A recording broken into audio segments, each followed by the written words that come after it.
Am 26. Juni 2020 traf das US-Repräsentantenhaus eine unerwartete Entscheidung. Es verabschiedete ein Gesetz, das die Hauptstadt Washington D.C. zum 51. Bundesstaat machen sollte. Die Mitglieder des Repräsentantenhauses vertreten zwischen 500.000 und 1 Million Amerikaner. Die rund 700.000 Einwohner von D.C. werden von Eleanor Holmes Norton vertreten. Doch ausgerechnet sie wurde von der Abstimmung über den Entwurf ausgeschlossen. Denn sie hat zwar ein Rede- und Mitwirkungsrecht vor dem versammelten Haus, aber kein Stimmrecht. Die Bürger aus Puerto Rico und Guam sind im Kongress ebenfalls durch nicht stimmberechtigte Delegierte vertreten. Doch sie zahlen auch keine Bundessteuern an die US-Regierung. DCs Einwohner aber schon. Genau genommen zahlen sie im Durchschnitt sogar mehr Bundessteuern als die Einwohner aus den anderen Staaten. Zu ihrem Ärgernis. Aus diesem Grund steht auf DCs Nummernschildern Besteuerung ohne Vertretung. Da Präsident Trump dagegen ist, Washington D.C. als neuen Staat aufzunehmen, war die Abstimmung rein symbolisch. Doch DCs Einwohner wissen genau, was sie wollen. Wird DC tatsächlich jemals ein Bundesstaat werden? Und sollte es das überhaupt? Die Regierung darf eigentlich nicht in einem Bundesstaat ansässig sein. Denn in der Verfassung steht, dass es sich um einen neutralen Bundesdistrikt handeln muss, was DC aktuell ist. Doch nach der Gründung hat sich der Bezirk zu einer Großstadt entwickelt. Diese Stadt stand für eine sehr lange Zeit als Distrikt unter der Kontrolle des Kongresses der Vereinigten Staaten. Ab 1960 machte der Kongress einige Zugeständnisse an DC. Sie bewilligten Wahlleute für die Präsidentschaftswahlen, einen nicht stimmberechtigten Vertreter sowie eine eigene lokale Regierung. Doch diese wird oft untergraben, weil der Kongress DCs Budget nach wie vor kontrolliert. Das ist ein weiterer Grund, weshalb die Bürger einen Staat fordern.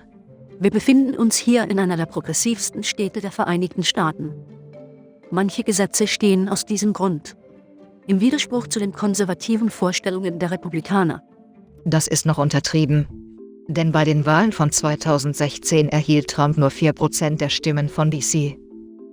Dennoch verhinderte der Kongress, dass DCs lokale Steuergelder an Abtreibungsdienste gingen oder an HIV-AIDS-Nadeltauschprogramme. Zudem wollten sie die Waffengesetze und die gleichgeschlechtliche Ehe anfechten und die Legalisierung von Marihuana verhindern. In den Vereinigten Staaten gibt es Probleme, die kontrovers diskutiert werden und gegen die Republikaner nichts ausrichten können. Aus diesem Grund brauchen sie den Distrikt. Holmes Norton möchte den Großteil von DC zu einem Staat machen und ihn Douglas Commonwealth nennen. Der Distrikt würde dann zwar immer noch die Regierungsgebäude umgeben. Die restlichen 170 Quadratkilometer könnten jedoch der kleinste US-Bundesstaat werden, mit einer größeren Bevölkerung als diese 2 Staaten und wäre ungefähr so groß wie diese 4. Was spricht also dagegen? Viele Vertreter aus den anderen Staaten haben Zweifel. Die Gründerväter sahen das für Washington D.C. nicht vor. Washington ist eine Stadt, kein Staat. Hier gibt es weder eine Bergbau- noch Holzindustrie. Es ist jedoch kein Zufall, dass alle aufgeführten Kritiker Republikaner sind. Denn der neue Bundesstaat würde den Demokraten wahrscheinlich eine weitere Stimme im Repräsentantenhaus sowie 2 weitere im Senat verschaffen. Demzufolge steht die Politik dem Ganzen im Wege. Die Schaffung von Bundesstaaten ist immer politisch. Jahrzehntelang wurden in den USA neue Staaten aufgenommen, ohne große Konflikte, bis 1818, als Missouri zum Staat gemacht werden sollte.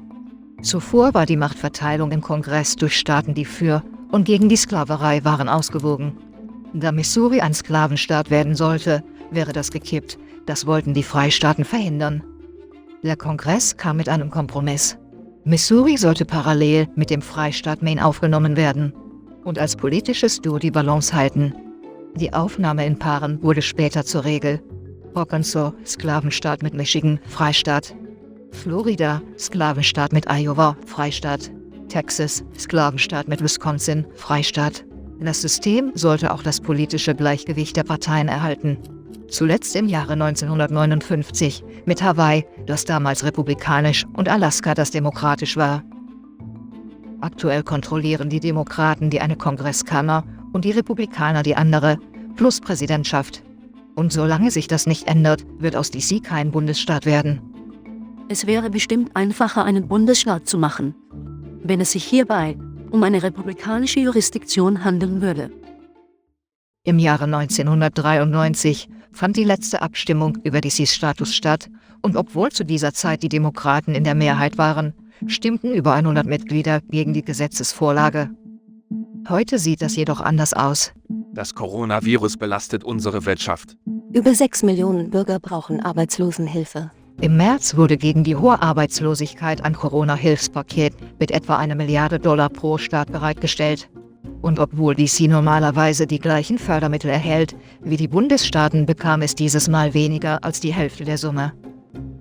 Es ist schockierend und auch unfair, wie ein Territorium behandelt zu werden. Als sich im Juni die Proteste gegen Polizeigewalt ausbreiteten, patrouillierte die Nationalgarde in einigen Stadtteilen. Diese Art der Besetzung wäre in einem Staat illegal gewesen. In DC nicht. In Washington sollte es keine Truppen aus anderen Staaten geben. Die letzten Tage haben bewiesen, dass unser Kampf um Staatlichkeit auch ein Kampf um unser Recht auf Autonomie ist. Washington DC ist bereit, ein Staat zu werden. Wir haben auf schmerzhafte und ehrlich gesagt auch brutale Weise gesehen, was es für DCs Bewohner bedeuten kann, kein Staat zu sein.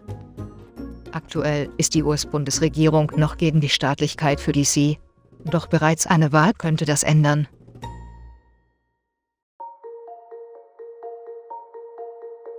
Mein eigener Großvater war einer der ersten Afroamerikaner in der Feuerwehr von DC. Und sein Vater, Richard Holmes, war ein entlaufener Sklave aus Virginia, der Freiheit entgegenlief, aber nicht der Gleichberechtigung. Ich mache also im Grunde weiter, wo es für ihn aufgehört hat. Er brachte meiner Familie und allen anderen Freiheit. Und ich möchte nun allen zur Gleichberechtigung verhelfen.